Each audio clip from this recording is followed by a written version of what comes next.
नमस्कार, आप देख रहे हैं दूर देहात न्यूज में आपके साथ पलक। जगतार सिंह जो अपने आप में एक्सपीरियंस, अनुभव, मार्केटिंग में करीबन हर क्षेत्र समाज हित में अनुभव रखते हैं और कोविड के तीनों सीरीज में आम जन हित में लगभग 65 के आसपास उम्र में अपने अनुभव आम जनता के फायदे के लिए काम आज भी कर रहे हैं।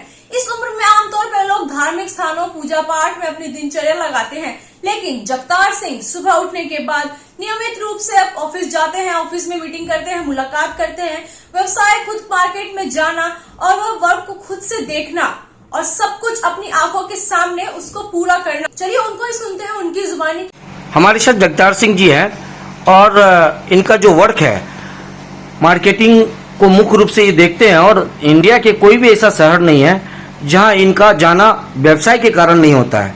और इनका जो अपना खुद का ऑफिस है दिल्ली के हार्ट में, इनका अपना ऑफिस है और इनका व्यवसाय है। सर, 2023 चल रहा है, पहले की अपेक्षा और आज वर्तमान में जो व्यावसायिक हालत है, मार्केट की जो हालत है, हमारा सवाल उस पे है कि मार्केट की आज के डेट में वर्तमान स्थिति कैसी है 2023 में? देखिए, ऐसा है, हमेशा ही जिंदगी के अंदर उतार चढ़ाव रहते हैं, इसी तरह व्यापार भी उतार चढ़ाव रहते हैं। 2022 में भी उतार चढ़ाव थे, इम्प्रूव हुए। 23 में ज़्यादा उतार चढ़ाव है। ये क्लाइमेटिकली जो इफेक्ट पड़ रहा है हमारी कंट्री के अंदर, नॉट कंट्री, पूरे वर्ल्ड के अंदर पड़ रहा है, उसके अंदर हमारी एग्रीकल्चर बहुत डिस्टर्ब हो चुकी है। उसकी वजह जब एग्रीकल्चर डिस्टर्ब होगी, we are 70% people are agriculture और कंट्री। हमारी पूरी जो व्यवसाय है एग्रीकल्चर डिपेंड करती है। जब हमारा वेस्ट ही डिस्टर्ब होगा तो आगे जाकर बाकी इंडस्ट्री को डिस्टर्बेंस होगी। इस टाइम पे एग्रीकल्चर के ऊपर बहुत बड़ा क्लाइमेटिक इफेक्ट पड़ा हुआ है, जिसका प्रभाव पहले महाराष्ट्र में पड़ा, जिसमें आप देखिए कि अंगूर की खेती को कितना नुकसान हुआ। अंगूर वहाँ बहुत सस्ता बिका है, बहुत नुकसान पे बेचना पड़ा।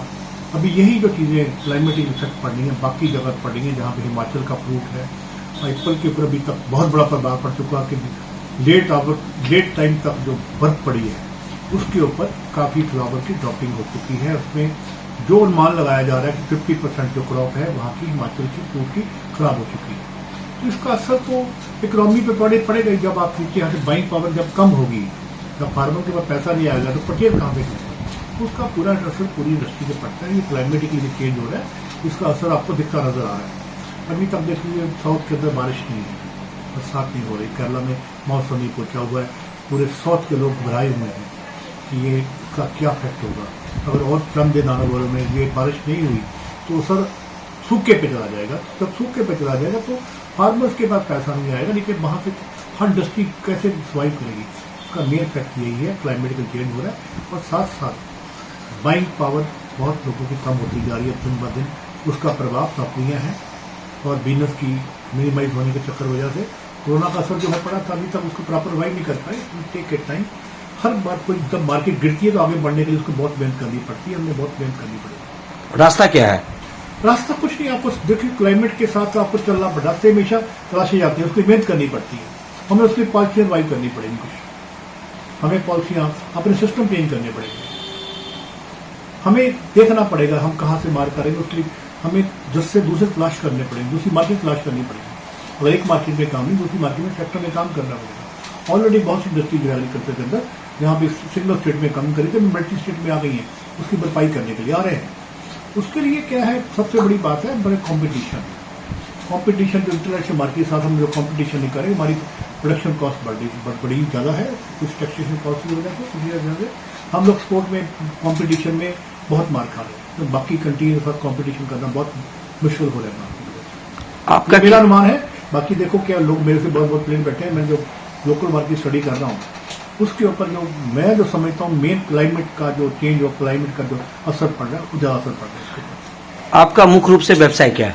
देखो, मेरा काम तो एडवर्टाइजिंग का काम है। मेन बेसिकली मैं हर इंडस्ट्री से डील करता हूँ, एग्रोकेमिकल कंपनी डील करता हूँ, फूड इंडस्ट्री डील करता हूँ, टोबैको इंडस्ट्री डील करता हूँ। पिछले 45 साल से मैं ये व्यवसाय करता हूँ, लेकिन अभी मैंने व्यवसाय बहुत कम कर दिया अपना। अभी मैं एग्रोकेमिकल में भी काम कर रहा हूँ, लेकिन एग्रोकेमिकल के अंदर इस टाइम पे जो इंडस्ट्री काम कर रही है बहुत परेशानी में है कि उनका नीचे से रिकवरी नहीं हो रही, आगे उनकी पेमेंट नहीं हो रही, उनकी due to this climate effect. आप काफ़ी अनुभवी हैं, उम्र करीबन आपके 50 प्लस होंगे और मैं एक्सपीरियंस के बेस पे आपसे ये जानना चाह रहा हूँ कि मार्केट की जो हालात है सिर्फ क्लाइमेट के अलावा और भी कई कारण हो सकते हैं कि मार्केट की हालत। क्लाइमेट मेन सबसे बड़ा इशू लोग नहीं समझ पा रहे। मैंने पहले भी आपको कहा कि हमारी जो मुल्क है 70% एग्रीकल्चर ओरिएंटेड इंडस्ट्री कंट्री है। मैं आपको ये पहले बताया, हमें एग्रीकल्चर के ऊपर बहुत ध्यान देना पड़ेगा। एग्रीकल्चर की जो परेशानियां हैं उसके ऊपर ध्यान देना पड़ेगा। हमारी जो क्रॉप है वो जो है डिस्टर्ब नहीं हो, तभी जाके हम आगे बढ़। तो हमारे लोगों में भी कुछ सारी चीजें आ रही हैं के अंदर, एग्रीकल्चर में उनको अपना इंटरेस्ट बताना पड़ेगा, उनके ऊपर काम करना पड़ेगा, तभी आगे बढ़ेंगे। हमारे पास और कोई चारा नहीं है इसके लिए, जो मेरी समझ है। तो मेरे पास 45 साल हो गए मार्केट में काम करते हुए। मेरी समझ से ये है कि एग्रीकल्चर बेस को ठीक करना पड़ेगा, उसकी परेशानियां दूर करनी पड़ेगी। देशवासियों को, खास करके युवा वर्ग को लेसन आप क्या देना चाहते हैं? मैं ये कहना चाहता हूँ, जो युवा वर्ग आज शहरों की तरफ भाग रहा है और वहां बैठ के, गांव में बैठ के काम करे, तो हम बहुत जल्दी हमारी कंट्री ठीक हो सकती है। क्यों? आज युवा बच्चा 25,000 या 30,000 की नौकरी करने बड़े शहर में आता है, कोई हिसाब लगाए तो उसको कुछ नहीं बचता। सारी उम्र उसकी मकान बनाने में निकल जाएगी। अगर वो अपने गांव में बैठा हो, मकान में, अपने मकान में बैठ के वहां इंडस्ट्री को डेवलप करे, छोटी कॉटन इंडस्ट्री करे, फार्मिंग करे, मैं बोलता हूँ इससे बढ़िया कोई कारोबार नहीं है। अभी हमारे हिमाचल में चीजें आ चुकी हैं। MBA पढ़े हैं बच्चे जो है अभी खुद ऑर्चर्ड का काम कर रहे हैं, उनको समझ आ गया है। तो अगर हम वहां पे बड़े शहरों में जाकर अपनी लाइफ खराब करेंगे, अपने यहाँ बैठ के हम अच्छा काम कर सकते हैं। ये बच्चों को सोच चेंज करनी चाहिए कि जहां पे रहते हैं, जहां गांव में है, छोटे शहरों में साथ में काम करें, वहां व्यवसाय बनाए, बजाय बड़े शहरों में भागने का। बड़े शहरों में अपनी लाइफ स्पाइल करने का कुछ नहीं है। तो बहुत महंगे शहर हो चुके हैं। आज दिल्ली में रहते हो आप, आज को 10-15 हजार से कमरा का 25,000 में अगर नौकरी करेगा तो 10-15 हजार रुपया किराया दे देगा, तो क्या खाएगा, क्या कमाएगा बेचारा? सारी जिंदगी इसी जग में लगा रहेगा और बड़ी मुश्किल से मकान बना पाएगा। तो मेरी ये रिक्वेस्ट है युवा को, जहां पे बैठे हो वहां व्यवसाय ढूंढो, वहां व्यवसाय पैदा करो। पहले भी लोग करते थे ना, गांव में काम करते थे। ये बड़े बड़े शहरों की रेस को फिर दूर भागो, आप गांव में काम करो, जो बाकी कंट्री में लोग भी कर रहे हैं। तभी हमारी कंट्री है कि अब छोटे शहर को वहां डेवलप करके सोच बढ़ाओ और वहां पे ही कॉटन इंडस्ट्री के साथ साथ आप एग्रीक इंडस्ट्री में काम करो। तो मैं सोचता हूँ ये ज्यादा समय लगेगा नहीं है आपको, आपकी कंट्री को ठीक करने में। बहुत बहुत धन्यवाद। हम जगतार सिंह जी से फिर अगले दूसरे विषय पर अगले सीरीज में हम फिर से बात करेंगे। आज के लिए इतना ही, धन्यवाद। ऐसे ही तमाम खबरों की जानकारी के लिए चैनल से जुड़े रहें, चैनल को लाइक करें, सब्सक्राइब करें और शेयर करें। बेल आइकन दबाना ना भूलें। धन्यवाद।